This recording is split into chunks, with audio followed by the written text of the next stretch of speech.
এক একটা নারীকে আল্লাহ তাআলা এক একটা ফ্যামিলির ম্যানেজিং ডাইরেক্টর বানিয়ে দিয়েছে। অনেক স্ত্রী আছে স্বামী ঘরে ঢুকলেই ঘরে আটা নাই, রুটি নাই, চাল নাই, ডাল নাই। অনেক বোনেরা আছে বাইরে যাওয়ার সময় পার্লারিং করে মেকআপ করে সুন্দর জামা কাপড় পরে বাইরে যায়, আর স্বামীর সামনে আসলে বুয়ার মতো থাকে। ড্রাইভারের সাথে কথা বলার সময় মিষ্টি হাসি দিয়ে কথা বলে। বাজারে শপিং করতে গেলে আসসালামু আলাইকুম ভাই কেমন আছেন, কি সুন্দর আসসালামু আলাইকুম। স্বামীর সামনে আসলে আর এই মিষ্টি কথাটা নাই। কেউ ফোন দিয়েছে, হ্যালো কে, স্বামীকে চায়, উনি বাসায় নাই, কাট। আমার বোনেরা, আমার মায়েরা, খবরদার, আপনার স্বামীর ভেতরে আপনার জান্নাত, আপনার স্বামীর ভেতরে আপনার জাহান্নাম। স্ত্রীদেরকে আল্লাহ কি দায়িত্ব দিয়েছে একটা ফ্যামিলিকে সুন্দর করতে, একটা দাম্পত্য জীবনকে সুন্দর করতে। স্ত্রীর এক নম্বর দায়িত্ব হচ্ছে she should make a comfort to her husband. স্ত্রীর উচিত স্বামীর জন্য ঘরটাকে প্রশান্তির নীড় বানিয়ে রাখা। কি বানিয়ে রাখা? প্রশান্তির নীড়। স্ত্রী হওয়া উচিত এমন যাকে দেখলে স্বামীর চোখ জুড়ায়, স্বামীর প্রাণ জুড়িয়ে যায়, স্বামীর হৃদয়টা ঠান্ডা হয়ে যায়, ঠিক কিনা? আর স্ত্রীর দিকে তাকালে যদি মেজাজ গরম হয়ে যায়, মেজাজ খিটখিটে হয়ে যায়, ঝামেলা আছে না নাই? ঝামেলা আছে। এজন্য মেহেরবানি করে আমাদের বোনরা যারা এমন কোনো কাজ করবেন না যেটা স্বামীর মেজাজকে খিটখিটে করে দেয়, কারণ আল্লাহ তাআলা আপনাদেরকে তৈরি করেছে লিতাসকুনু ইলাইহা, স্বামী আপনার কাছে গেলেই যেন তার হৃদয়টা প্রশান্ত হয়ে যায়, ঠিক কিনা? অনেক স্ত্রী আছে না জেনে না বুঝে স্বামীর সাথে এমন খিটখিটে মেজাজ দেখায় যেটা স্বামীর জন্য মেনে নেওয়া কষ্টকর। স্বামীর জন্য একটা ত্রাস হয়ে দাঁড়ায় স্ত্রী, ত্রাস। অনেক স্বামী আছে স্ত্রীর এরকম আচরণের কারণে, অতিরিক্ত প্রেসার ক্রিয়েট করার কারণে স্ত্রীদেরকে ভয় পায়। এজন্য বোনদেরকে বলবো লিতাসকুনু ইলাইহা, এমন ভাবে আপনি আপনার স্বামীর সামনে নিজেকে প্রেজেন্ট করেন যাকে আপনাকে দেখলে আপনার স্বামীর চোখ জুড়িয়ে যায়, হৃদয়টা প্রশান্ত হয়ে যায়, আপনাকে দেখলেই আপনাকে ভালোবাসতে মনে চায়, ঠিক কিনা? এজন্য রব্বুল আলামিন বলেন আমি নারীদেরকে তৈরি করেছি লিতাসকুনু ইলাইহা, যেন পুরুষেরা স্ত্রীদের সংস্পর্শ যখন পায় পুরুষদের হৃদয়টারে প্রশান্ত করে দেয়। কে? রব্বুল আলামিন বলেছেন খাদিজার জন্য জান্নাতে আমি এমন একটা ঘর বানিয়েছি যেই ঘরের মধ্যে কোনো বিশৃঙ্খলা নাই। খাদিজার জন্য জান্নাতে এমন একটা প্রাসাদ আমি বানিয়েছি যেই প্রাসাদের মধ্যে কোনো আওয়াজ নাই, কোনো কোলাহল নাই, কোনো বিশৃঙ্খলা নাই। কারণ খাদিজা আমার নবীকে এমন একটা ঘর উপহার দিয়েছে যেই ঘরের মধ্যে কোনো বিশৃঙ্খলা ছিল না, আওয়াজও ছিল না। পড়েন সুবহানাল্লাহ। আল্লাহ রাসূল যখন সারাদিন কাফেরদের মাঝে কোরআনের দাওয়াত দিতেন, কোলাহল, মারামারি, জীবনের ঝুঁকি নিয়ে মক্কার কুরাইশদের মাঝে যখন দাওয়াত দিতেন, সব বিশৃঙ্খলা, ঝামেলা, গোলমাল শেষ করে রাতের বেলায় যখন খাদিজার ঘরে বিশ্বনবী ঢুকতেন, বিশ্বনবীর হৃদয়টারে প্রশান্ত করে দিত কে? আম্মাজান খাদিজা বিশ্বনবী সাল্লাল্লাহু আলাইহি ওয়াসাল্লামের জন্য এমন ঘর উপহার দিয়েছেন যেই ঘরে বিশ্বনবী আসলে বিশ্বনবীর হৃদয়টা ঠান্ডা হয়ে যেত। সুবহানাল্লাহ পড়েন। অনেক স্ত্রী আছে স্বামী ঘরে ঢুকলেই ঘরে আটা নাই, রুটি নাই, চাল নাই, ডাল নাই, এটা লাগবে ওইটা লাগবে, ওখানে যেতে হবে, একটার পর একটা ফিরিস্তি বলে বেড়ায়, আছে না নাই? না, এটা করবেন না। আপনার কি লাগবে এই সব দায়িত্ব আল্লাহ তাআলা স্বামীকে দিয়েছে, স্বামীকে জানাবেন। তবে ধীরে সুস্থে, ধীরে সুস্থে স্বামীর জন্য ঘরটাকে এমন করে রাখতে হবে যেন ঘরে ঢুকলেই স্বামীর হৃদয়টারে প্রশান্ত করে দেয় কে? এজন্য স্ত্রীর প্রথম দায়িত্ব ঘরটারে প্রশান্তির নীড় বানানো। একটা সুখী দাম্পত্য জীবনের জন্য স্ত্রীর 2 নাম্বার দায়িত্ব হচ্ছে স্বামীকে ইন্সপায়ার করা, স্বামীকে সাহস জোগানো, পিছন থেকে ড্রাইভিং পুশের মতো কাজ করা। কারণ স্বামীকে যখন স্ত্রী সাহস যোগায়, স্বামীর সাহস বেড়ে যায়, ঠিক কিনা? আল্লাহর হাবিব সাল্লাল্লাহু আলাইহি ওয়াসাল্লামের কাছে কোরআনের আয়াত নাযিল হলো, ইকরা বিসমি রাব্বিকাল্লাযী খালাক, খালাকাল ইনসানা মিন আলাক, ইকরা ওয়া রাব্বুকাল আকরাম, আল্লাযী আল্লামা বিল কলম, আল্লামাল ইনসানা মা লাম ইয়ালাম। পড়েন আল্লাহু আকবার। সূরাতুল আলাকের 5 আয়াত হেরা গুহায় যখন নাজিল হয়ে গেল, বিশ্বনবী সাইয়েদনা জিবরাইলকে নিজ আকৃতিতে দেখলেন, পা থেকে মাথা পর্যন্ত দেখে বিশ্বনবী ভয় পেয়ে গেলেন। বিশ্বনবী সাল্লাল্লাহু আলাইহি ওয়াসাল্লামের হৃদয় কাঁপতে আরম্ভ করলো। কোরআনের 5 আয়াত নিয়ে হেরা গুহা থেকে বিশ্বনবী আম্মাজান খাদিজাতুল কুবরা রাদিয়াল্লাহু তাআলা আনহার কাছে চলে আসলেন। এসে ডেকে বললেন, খাদিজা জাম্মিলুনি জাম্মিলুনি, কম্বল দিয়ে তুমি আমারে চাপা দাও, আমার ভয় লাগছে, মনে হয় আমি বাঁচবো না। আম্মাজান খাদিজা বললেন, কি হয়েছে আপনার? বিশ্বনবী বললেন, বিশাল বড় একটা লোক কোরআনের 5 আয়াত নিয়ে এসেছে। ওই লোকের পা হেরা গুহার মধ্যে, মাথাটা আকাশের উপরে, এত বিশাল সত্তা, বিশাল কোন মানুষ জীবনে আমি দেখি নাই। এসে সে পরিচয় দিয়েছে সে নাকি জিব্রাইল ফেরেশতা। বিশ্বনবী বললেন, মনে হয় আমি বাঁচবো না, আমার জ্বর চলে এসেছে, আমার হৃদয়ের মধ্যে কাঁপুনি শুরু হয়েছে, তুমি আমারে কম্বল দিয়ে চাপা দাও। আম্মাজান খাদিজা বললেন, ও নবী ভয় পাবেন না, আমার আল্লাহ কোনোদিন আপনারে অপমান করবেন না। সুবহানাল্লাহ পড়েন। ওয়াল্লাহি ওয়াল্লাহি লা ইউখজিকা আল্লাহু আবাদা। নবী গো, আল্লাহ আপনারা অপমান করবেন না, কারণ আপনার মধ্যে এমন এমন ভালো ভালো গুণ আছে, এই গুণাবলীগুলি যে মানুষের মধ্যে থাকে তাকে আমার রব কোনোদিন অপমান করতে পারে না। চিল্লায় বলেন ঠিক কি না? নবী হে, ইন্নাকা লা তাসিলুর রাহিমা, আপনি আত্মীয়তার সম্পর্ক বজায় রাখেন। ও নবী, তাসদুকুল হাদিসা, সব সময় আপনি সত্য কথা বলেন। ওয়া তাহমিলুল কাল্লা, আপনি মানুষের বোঝা টেনে দেন। ওয়া তাকসিবুল মা'দুমা, যার উপার্জন করার কেউ নাই, নিজে গায়ে খেটে আপনি তারে উপার্জন করে দেন। ওয়া তুঈনু আলা নাওয়াইবিল হক, সত্য যেখানে বিপন্ন সেখানে আপনি সাহসী সৈনিকের মতো দাঁড়িয়ে যান। সুবহানাল্লাহ। নবী হে, আপনি ভয় পাবেন না, কারণ আপনি এমন অসাধারণ ব্যক্তিত্ব, এমন জনকল্যাণমূলক কাজের আঞ্জাম আপনি দেন, এরকম লোককে আল্লাহ কখনো অপমান করতে পারে? আপনি চালিয়ে যান, আপনাকে থামানোর মতো অপশক্তি গোটা বিশ্বে দ্বিতীয়টা নাই। চিল্লায় বলেন ঠিক কি না? বিশ্বনবীকে সাহস জুগিয়েছেন, এরকম সাহস জোগানোর মতো স্ত্রী আমাদের দরকার আছে না নাই? বিশ্বনবী সারাদিন বাইরে যখন কাফের মুশরিকদের অত্যাচার অনাচার সহ্য করে ঘরে আসতেন, আম্মাজান আয়েশা এমন সাহসিকতার বাণী শোনাতেন, এমন মোটিভেশন শোনাতেন, এমন ইন্সপায়ারেশন দিতেন, বিশ্বনবী সারাদিনের সব দুঃখ কষ্ট ভুলে গিয়ে এর পরের দিনের দাওয়াতি কাজের জন্য নতুন করে এনার্জি ফিরে পেতেন। চিল্লায় পড়েন আল্লাহু আকবার। এজন্য স্ত্রীর 2 নাম্বার কাজ হচ্ছে স্বামীকে সাহস জোগানো। 2 নাম্বার কাজ কি? স্বামীকে সাহস জোগানো, স্বামীকে সাপোর্ট দেয়া। স্ত্রীর 3 নাম্বার কাজ হচ্ছে স্বামীর ডাকে সাড়া দেয়া। কে দেয়া? স্বামী যদি স্ত্রীর সঙ্গ পেতে চায়, স্ত্রীর ওই ডাকে সাড়া দিতে হবে। রাতের বেলা স্বামী যদি স্ত্রীর সঙ্গ চায়, আর স্ত্রী যদি সঙ্গ না দিয়ে চলে যায়, ফজর পর্যন্ত স্ত্রীর উপর আল্লাহর ফেরেশতারা লানত দিতে থাকে। চিল্লায় পড়েন নাউযু বিল্লাহ। তবে হ্যাঁ, ভ্যালিড যদি কোনো কজ থাকে, ভ্যালিড কজ, অসুস্থতা, অন্যান্য কমপ্লেক্সিটি যদি থাকে সেটা ভিন্ন ব্যাপার। কিন্তু ইগোর কারণে, ইগো, মেজাজ দেখিয়ে, রাগ দেখিয়ে কোনো বোন যদি স্বামীর আহ্বানে সাড়া না দিয়ে মুখ ফিরিয়ে চলে যায়, ফজর পর্যন্ত আল্লাহর ফেরেশতারা ওই মহিলার উপর লানত দিতে থাকে। আওয়াজ করে পড়তে হবে নাউযু বিল্লাহ। আবার বিশ্বনবী বলেছেন, খবরদার, রমজান ছাড়া কোন নফল রোজা কোন স্ত্রী যদি রাখতে চায়, নফল রোজা রাখার আগে স্বামীর কাছ থেকে যেন সে অনুমতি নিয়ে নেয়। নফল রোজা, আওয়াজ করে বলেন কি রোজা? ফরজ রোজা না। দিনের বেলা যেহেতু রোজা রাখতে হয়, কোন নারী, কোন যুবতী নারী, বয়স্ক নারীদের কথা ভিন্ন, কোন যুবতী নারী যদি নফল রোজা রাখতে চায়, সে তার স্বামীর পারমিশন নেবে। কারণ হয়তো স্বামী দিনের বেলা স্ত্রীর সঙ্গ চেতে পারে, ঠিক কিনা? এজন্য স্বামীর কাছ থেকে পারমিশনের দরকার আছে না নাই? দাম্পত্য জীবনকে সুখময় করতে হলে একজন স্ত্রীর 4 নম্বর দায়িত্ব হচ্ছে নিজের সতীত্বের হেফাজত করা। 5 নম্বর দায়িত্ব হচ্ছে স্বামীর সম্পদের হেফাজত করা। সাইয়েদনা আবু সুফিয়ান রাদিয়াল্লাহু তাআলা আনহু ছিলেন খুব কৃপণ মানুষ, বিষ্ণু ঈসা ইসলামের শ্বশুর। সেই বুখারীতে এসেছে, ওনার স্ত্রী এসে আল্লাহ রাসূল সাল্লাল্লাহু আলাইহি ওয়াসাল্লামের কাছে বলেন, ইয়া রাসূলুল্লাহ, ইন্না আবা সুফিয়ান রাজুলুন শাহী। হে আল্লাহর রাসূল, আবু সুফিয়ান খুব কৃপণ মানুষ, আমার আর আমার সন্তানদের খরচের জন্য যে টাকা পয়সা লাগে আমার স্বামী দেয় না।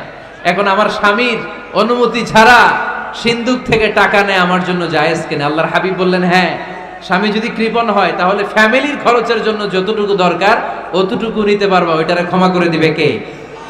আমাদের অনেকের মধ্যে অনেক কৃপণ লোক আছে না নাই? এই কৃপণ লোক যদি থাকে, আপনার অনুমতি ছাড়াও ভাবি আপনার পকেট থেকে টাকা নিতে পারবে। কৃপণ যারা তাদের পারমিশন ছাড়া পকেট থেকে আলমারি থেকে টাকা নিয়ে যতটুকু দরকার ফ্যামিলির ততটুকু খরচ করা যাবে, অতিরিক্ত খরচ করা যাবে না। 6 নাম্বার দায়িত্ব হচ্ছে ছেলে মেয়েদেরকে দেখাশোনা করা, ছেলে মেয়েদেরকে বুকের দুধ খাওয়ানো। অনেক মা আছে ছেলে মেয়েদেরকে বুকের দুধ খাওয়াতে চায় না, আছে না নাই? হ্যাঁ, ডানু খাওয়ায়, ডানু। আর কি খাওয়ায়? হ্যাঁ, মিল্ক ভিটা, আর নিডো, নেসলে, সেরেলাক, আর হ্যাঁ বায়োমিল্ক। মাশাআল্লাহ, অনেক নাম জানেন তো আপনারা। মেডিকেয়ার। তো এই বুকের দুধ খাওয়াতে চায় না অনেক মায়েরা। আপনার বুকের দুধের মধ্যে বাচ্চাদের জন্য আল্লাহ রাব্বুল আলামিন ন্যাচারাল ভ্যাকসিন দিয়ে দিয়েছেন। চিল্লায় পড়েন সুবহানাল্লাহ। ন্যাচারাল, প্রাকৃতিক টিকা, বাচ্চার জীবনের প্রথম টিকাটা, সন্তানের জীবনের নবজাতক শিশুর প্রথম টিকাটা আল্লাহ তাআলা মায়ের বুকের শাল দুধের ভেতরে দিয়ে দিয়েছেন। সুবহানাল্লাহ পড়ে। টিকাগুলো তো বাজার থেকে কিনতে হয়, প্রথম টিকাটা আল্লাহ ফ্রি দিয়ে দিয়েছে। সুবহানাল্লাহ পড়বেন না? এজন্য রাব্বুল আলামিন বলেন, ওয়াল ওয়ালিদাতু ইউরদি'না আওলাদাহুন্না হাওলাইনি কামিলাইনি লিমান আরাদা আন ইউতিম্মার রাদা'a। দুনিয়ার প্রতিটা মায়ের উচিত টানা 2 বছর তাদের সন্তান সন্ততিদেরকে দুধ খাওয়ানো। কয় বছর? আওয়াজ করে বলতে হবে, কয় বছর? মায়ের বুকের দুধ যে ছেলেগুলো খায় না, এদের ব্রেনের গ্রোথ হয় না। এগুলো হয় বলদা নাম্বার 1। কি হয়? বলদা নাম্বার 1। ফার্মের মুরগির মতো এগুলা। ফার্মের মুরগি দেখছেন? হ্যাঁ, ফার্মের মুরগি দেখবেন যে দোকানে যখন কিনতে যাবেন, এটারে নিয়ে যেখানে ওজন করে ওইখানে বসা রাখলে ওইখানেই বসে থাকে। আধা ঘন্টায় উঠবে না, এটা বসেই থাকে। আর গ্রামের মুরগি দেখছেন, দেশি মুরগি, ধরতে পারবেন এটারে? খবর আছে, ঘাম ছুটায় ছাড়বে। তো মায়ের বুকের দুধ যেগুলা খায় এগুলা দেশি মুরগির মতো। আর এই নিডু খায় যেগুলো, এগুলো 1 নাম্বার বলদা হয়, আর ফার্মের মুরগির মতো হয়। ঠিক কিনা? উদাহরণটা দিলাম এই জন্য, আপনার সন্তানের ভবিষ্যতের কথা বোঝানোর জন্য উদাহরণটা দিয়েছে। বুকের দুধ খাওয়াবেন, এর মধ্যে আল্লাহ তাআলা এমন নিউট্রিশন, পুষ্টি গুণ দিয়ে মায়ের বুকের দুধকে আল্লাহ তাআলা সমৃদ্ধ করেছে। বাচ্চার ব্রেইনের গ্রোথ হয়, বাচ্চার হাড্ডিগুলো খুব শক্ত হয়, সে ইনফিরিয়রিটি কমপ্লেক্সে ভোগে না, হীনমন্যতায় ভোগে না। জীবনের যেখানেই যাবে সেখানেই সে হবে সফল। চিল্লায় বলেন ঠিক কিনা? অনেক মা আছে বুকের দুধ খাওয়াতে চায় না, ডানু খাওয়ায়, নিডু খাওয়ায়, আবার নিজেদের কাজের জন্য ব্যস্ত, ছেলে মেয়েদেরকে সময় দেয় না। আছে না নাই? নারীরা চাকরি করতে পারবে, হেজাব করে নিজেকে পর্দার মধ্যে রেখে শিক্ষকতা করতে পারবে, ডাক্তারি করতে পারবে, সব পেশায় তারা যেতে পারবে, নিজেদেরকে পর্দার মধ্যে রেখে হেজাব পরে সব জায়গায় যেতে পারবে। কিন্তু সন্তানদেরকেও দেখাশোনার দরকার আছে না নাই? অনেক মায়েরা নিজেরা থাকে চাকরিতে আর ছেলে মেয়েদেরকে দিয়ে রাখে কাজের মেয়ের কাছে। আছে না নাই? মনে রাখবেন, আপনি যদি অফিসে চাকরিতে ব্যস্ত থাকেন আর ছেলে মেয়ে যদি কাজের মেয়ের কাছে মানুষ হয়, তাহলে ছেলে মেয়ে আপনার আচরণ পাবে না, সে কাজের মেয়ের বুয়ার আচরণ পেয়ে পেয়ে বড় হবে। চিল্লায় বলেন ঠিক কিনা? এক একটা নারীকে আল্লাহ তাআলা এক একটা ফ্যামিলির ম্যানেজিং ডাইরেক্টর বানিয়ে দিয়েছে। A woman is an MD of a family. একজন নারী একটা ফ্যামিলির ম্যানেজিং ডাইরেক্টর। এখানে অনেক কাজ আছে মিয়া। এখানে তার ফুড ম্যানেজমেন্ট এনশিওর করতে হয়, এখানে অনেক ডিপ্লোমেসি জানা লাগে। একজন নারীকে ফ্যামিলিতে টিকে থাকতে হলে কূটনীতি লাগে, শাশুড়ির সাথে বউয়ের ঝগড়া আছে না নাই, এটা ম্যানেজ করতে হয়। একান্নবর্তী ফ্যামিলি হলে স্বামীর ভাই বোন এদের মন মানিয়ে চলতে হয়, পুরো ঘরটাকে হ্যান্ডেল করতে হয়। এখানে আছে ফুড ম্যানেজমেন্ট, এখানে আছে ক্লিনিং ম্যানেজমেন্ট, এখানে আছে ডিপ্লোমাসি। পুরো ঘরের মধ্যে তো বিশাল একটা অফিস। এই কাজ ফেলে দিয়ে মহিলারা বাইরে ঘুরে বেড়ায় না। ফ্যামিলি সামলান। আপনি যদি ঘরমুখ হন তাহলে আপনার ফ্যামিলির মধ্যে বরকত দিয়ে এটাকে সমৃদ্ধ করে দিবে কে? তাহলে সুখী দাম্পত্য জীবনের 6 নম্বর ফর্মুলা হচ্ছে ছেলে মেয়েদেরকে সময় দেয়া। ছেলে মেয়েদেরকে সময় দেন। Spending money, spending time is more important than spending money for children. ছেলে মেয়েদের জন্য টাকা ব্যয় করার চেয়ে ছেলে মেয়েদের সাথে সময় ব্যয় করা বেশি গুরুত্বপূর্ণ। ঠিক কিনা? এমন অনেক ফ্যামিলি আছে আমি দেখেছি যে বাবাও চাকরিজীবী, মাও চাকরিজীবী। আছে না নাই? হয় ডে কেয়ারে না কাজের বুয়ার কাছে মানুষ হইতেছে। বাবা মারা যখন সকালে অফিসের জন্য বের হয় তখনও ছেলে মেয়ে ঘুমায়, আবার রাতে যখন মিটিং সিটিং সব শেষ করে ঘরে আসে তখনও ছেলে মেয়েগুলো ঘুমায়। শুক্রবার ছাড়া বাবা মার ছেলে মেয়েদের দেখা নাই। এরকম ফ্যামিলি আছে না নাই? ঢাকাতে পারিবারিক এই ক্রাইসিস, এই সংকটগুলো আমরা প্রায়ই শুনি। আল্লাহ তুমি আমাদের ফ্যামিলিগুলোরে বরকতময় করো, আমাদের ফ্যামিলিতে যেন আমরা জান্নাতি ইমেজ উপভোগ করতে পারি, তুমি তৌফিক দান করো। আওয়াজ করে পড়বো আমিন। 7 নাম্বার দায়িত্ব, বিশ্বনবী বলেছেন খবরদার, স্বামী পছন্দ করে না এমন কোন লোককে স্ত্রী যেন ঘরে অ্যালাউ না করে। স্বামী পছন্দ করে না এমন কোন লোককে আপনার স্ত্রী ঘরে অ্যালাউ করতে পারবে? আমার বোনেরা খবরদার, আপনার স্বামীর পারমিশন ছাড়া, আপনার স্বামী পছন্দ করে না এরকম কোন লোককে আপনার ঘরে আপনি অ্যালাউ করতে পারবেন না। 8 নাম্বার, স্বামীকে আর্থিকভাবে সহযোগিতা করা। যদি স্ত্রী ধনী হয়, আমরা সব এক করে ফেলছি, আসলে ইসলামের দৃষ্টিতে স্বামীর ব্যালেন্স আলাদা, স্ত্রীর ব্যালেন্স আলাদা। স্বামীর যাকাত আলাদা, স্ত্রীর যাকাত আলাদা, ঠিক কি না? স্ত্রী ধনী হতে পারে, স্ত্রীর আলাদা সম্পদ থাকতে পারে। যদি স্ত্রীর সম্পদ থাকে, স্ত্রীর উচিত তার সম্পদ দিয়ে তার স্বামীকে এস্টাবলিশ হতে, স্বাবলম্বী হতে সহায়তা করা। যদিও এটা আল্লাহ তাআলা আবশ্যক করে দেন নাই, কারণ আর্থিক ফিনান্সিয়াল সব কাজগুলোকে স্বামীর উপরে খরচ করেছে কে? ফিনান্সিয়ালি 1 টাকা খরচ করা, 1 টাকার দায়ভার নেয়া কোন স্ত্রীর উপরে আল্লাহ আবশ্যক করে নাই। তারপরেও স্ত্রী যদি ধনী হয়, স্ত্রীর যদি জায়গা জমি থাকে, সম্পদ থাকে, তাহলে স্ত্রীর উচিত তার স্বামীকে স্বাবলম্বী হতে সহযোগিতা করা, ঠিক কিনা? আমরা মডেল হিসেবে আম্মাজান খাদিজা রাদিয়াল্লাহু তাআলা আনহার জীবনের দিকে যদি তাকাই, তাহলে দেখব উনি অনেক মহিয়সী গরিয়সী একজন ব্যবসায়ী নারী ছিলেন। আম্মাজান খাদিজা রাদিয়াল্লাহু তাআলা আনহা ওনার ব্যবসায় স্টাফ হয়ে বিশ্বনবী ওনার সাথে পরিচিত হলেন। বিশ্বনবীর আমানতদারিতায় মুগ্ধ হয়ে আম্মাজান খাদিজা বিশ্বনবীর বিয়ের প্রস্তাব দিলেন। আম্মাজান খাদিজা রাদিয়াল্লাহু তাআলা আনহার সাথে বিশ্বনবীর যখন বিয়ে হয়ে যায়, বিয়ের পরে আম্মাজান খাদিজা বলেন, ও বিশ্বনবী, আমার যত সম্পদ আছে, আমার ব্যবসায়ের যত মালামাল আছে, যত সম্পদ আছে, সব আমি আপনার পায়ের সামনে এনে রেখে দিলাম। আপনি দিয়ে দিলাম, সব সম্পদ আপনার আমি দিয়ে দিলাম। আপনি ইচ্ছে মতো মানুষকে দান করতে পারেন, খরচ করতে পারেন, দাওয়াতি কাজে, মুসলিমদেরকে আজাদ করার কাজে আপনি ব্যয় করতে পারেন। আওয়াজ করে পড়েন আল্লাহু আকবার। আম্মাজান খাদিজাকে যদি আমরা মডেল হিসেবে ধরি, তাহলে প্রতিটা বোনের উচিত তাদের যদি অর্থকড়ি থাকে, সম্পদ থাকে, স্বামীকে স্বাবলম্বী হতে ওই সম্পদ দিয়ে সাহায্য করার দরকার আছে না নাই? কথা বলেন না কেন?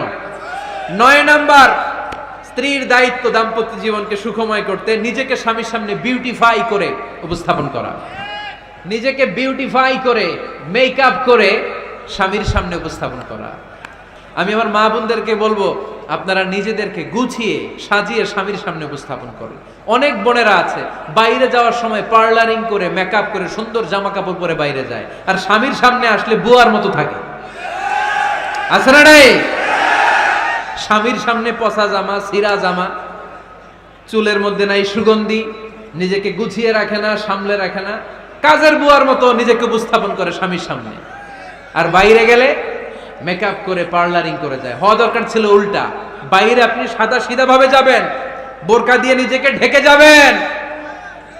বাইরে যাওয়ার সময় কোনো নারী পারফিউম ইউজ করে যেতে পারবে না। নারীরা যত পারফিউম ইউজ করতে মনে চায় আপনার বেডরুমে, আপনার স্বামীর সামনে, ঠিক কিনা? স্বামীর সামনে পারফিউম ইউজ করেন, নিজেকে উজাড় করে সাজান স্বামীর জন্য। এই প্রতিটা সাজুগুজুতে সওয়াব আছে না নাই? ইসলাম কতটা চেক এন্ড ব্যালেন্স, কতটা ভারসাম্যপূর্ণ জীবন ব্যবস্থা। খবরদার, নারীরা ডিওডোরেন্ট ইউজ করে বাইরে যেতে পারবে, যেটা সে তার আর্মপিটে ইউজ করে, কিন্তু ঝাঁঝালো পারফিউম বোরকার উপর দিয়ে মেরে কোনো নারী বাইরে যেতে পারবে? কথা বলেন। সুনানে নাসাইর হাদিস, আল্লাহর হাবিব বলেন, আইয়ুমা ইমরাআতিন ইস্তা'তারাত নাফসাহা ফামাররাত আলা কওমিন লিয়াজিদু রিহাহা ফাহিয়া জানিয়া। কোন নারী যদি তার জামার উপর দিয়ে পারফিউম মেখে পুরুষ লোকের দৃষ্টি আকর্ষণের জন্য ঘরের বাইরে বের হয়, যতটা পুরুষ তার চেহারার দিকে লোলুপ দৃষ্টি নিয়ে তাকাবে, ততটা পুরুষের সাথে জিনার গুনাহ মহিলার আমলনামায় তুলে দিবে কে? পারফিউম মেখে যদি কোনো নারী বের হয় এই উদ্দেশ্যে যে ছেলেরা আমাদের প্রতি আকৃষ্ট হবে, যতটা ছেলে তার দিকে তাকাবে, প্রত্যেকটা ছেলের সাথে জিনার গুনাহ আল্লাহ তাআলা এমনি তার আমলনামায় তুলে দিবে। নাউজুবিল্লাহ পড়েন। এজন্য খবরদার, নিজেকে সাজিয়ে গুজিয়ে স্বামীর সামনে উপস্থাপন করুন। সাজিয়ে গুজিয়ে অনেক স্ত্রীরা আছে ড্রাইভারের সাথে কথা বলার সময় মিষ্টি হাসি দিয়ে কথা বলে। বাজারে শপিং করতে গেলে আসসালামু আলাইকুম ভাই কেমন আছেন, কি সুন্দর আসসালামু আলাইকুম। স্বামীর সামনে আসলে আর এই মিষ্টি কথাটা নাই, আসলে নাই। বাইরে তোমার চিকন গলায় কিসের আসসালামু আলাইকুম, হ্যাঁ না, বাইরে আপনি আসসালামু আলাইকুম দিতে যাবেন না, ঝটপট করে কর্কশ ভাষায় কথা বলে শেষ। কেউ ফোন দিয়েছে, হ্যালো কে, স্বামীকে চায়, উনি বাসায় নাই, কাট।